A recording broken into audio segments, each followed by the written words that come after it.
Fear is a great storyteller, and it's really good at its job, but it cheats. It skips the middle, it jumps straight to the ending, it advances endings you never asked for. And suddenly, you're living a life you never chose. At 26, fear tried to write my ending. I launched my first agency. My co-founders and I moved into our first proper office. Law firms are already on board as clients. I'm building my dream. It feels like all the hard work was finally paying off. Until, suddenly, I couldn't trust my own body anymore. I got diagnosed with cancer. Stage 4. Stage 4 means there's no stage 5 after it. So daily doctor's appointments replaced team meetings, and hospital corridors became routine. They say you have 100 problems. Until you have a health problem, then you only have one problem. And if you think about your own life, you probably know what your 100 problems are. The bills, the deadlines, the family drama, the career step you want to take. And surprise, cancer doesn't care about any of that. When I got my diagnosis, I did the one thing my doctors told me not to do. I Googled. Be honest, who here has ever Googled their symptoms? Raise your hand. Usually, Google scares us for nothing, right? But for me, the screen gave me a number I could not ignore. 87% of people with my diagnosis die within 5 years.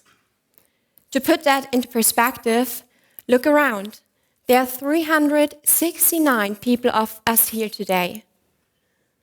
5 years from now, there would be more than 320 seats empty. Statistically, I'm not on the winning side, and this hits me harder than the word cancer itself. As an entrepreneur, you're trained to look for that one opening, that one narrow path that might work. The founder of LinkedIn, Reid Hoffman, once said, "An entrepreneur is someone who jumps off a cliff and builds a plane on the way down." So I do what I would do in any business crisis. I rethink the situation.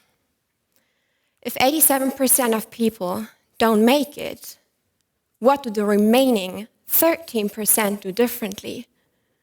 What will it take for me to be one of them? In business, I've worked with tighter margins before, and I know sometimes 13% is all you need.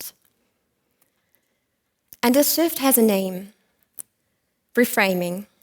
Reframing works in everyday life too.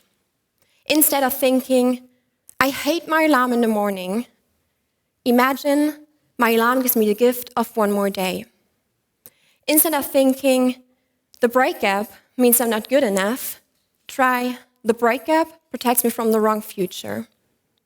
Instead of thinking, "What if I mess up this presentation?"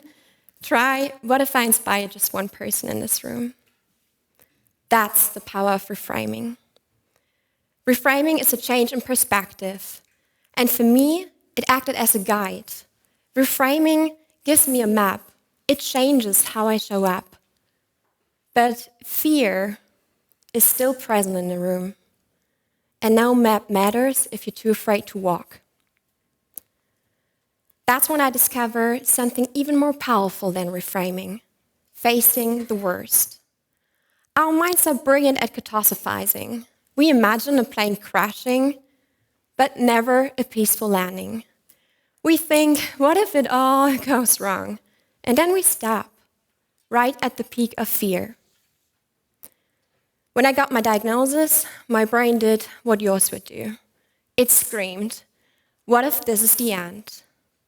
And at first, let's be honest, I couldn't think at all. It feels like I'm falling from a cliff. Everything feels distant, heavy, and just unreal. Yet the question is still present: what if I die? And instead of pushing the thought away, I imagine the worst. What if I die?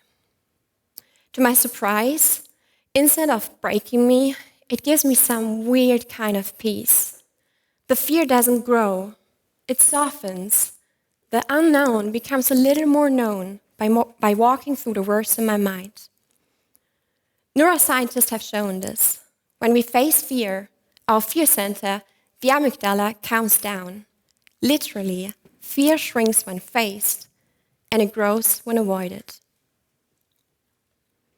Only later, I realized that I used a tool entrepreneurs know well.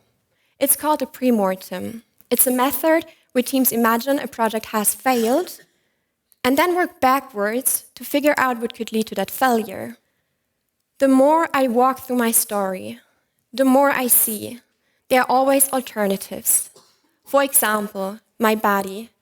Being young might tolerate chemo better than expected. And that's exactly what happened. The best is, you don't need a diagnosis to try this. Thinking of quitting your job. Imagine the worst. You don't find work again, you can't pay your rent, you have to ask your family or friends for help. And then you plan your comeback. Starting your own business, I've been there. Play out the failure, the embarrassment, the restart. And I promise you, you can handle more than you think. You're not alone with these fears. A global survey by the World Economic Forum shows more than 60% of young professionals delay major career decisions because of the fear of failure. So let's do a little experiment together. Think about one goal you have right now, something that truly excites you, but also scares you a little bit. Hold it in your mind. And now imagine this. Tonight, after the event, life hands you a message you never expected. Suddenly, tomorrow looks very different. Now ask yourself, when you put that new reality next to your goal, is your fear still bigger than your goal? Or is it time to finally go after it? We cannot stop bad things from happening. They will happen. That's not failure, it's life. But it is what we do next that counts. And sometimes the best thing we can do is to look fear straight in the eye. Here's what I want you to remember long after this talk. Reframing and the ability to shift perspective when the facts won't change. And worst case scenario, having the courage to face your fear and to move through it. I don't know what my next 5 years will look like. Neither do you. Nobody knows what happens tomorrow. But here's what I do know. Fear will always be a great storyteller. And both fear and faith ask us to believe in something we cannot see. You got to choose. Thank you.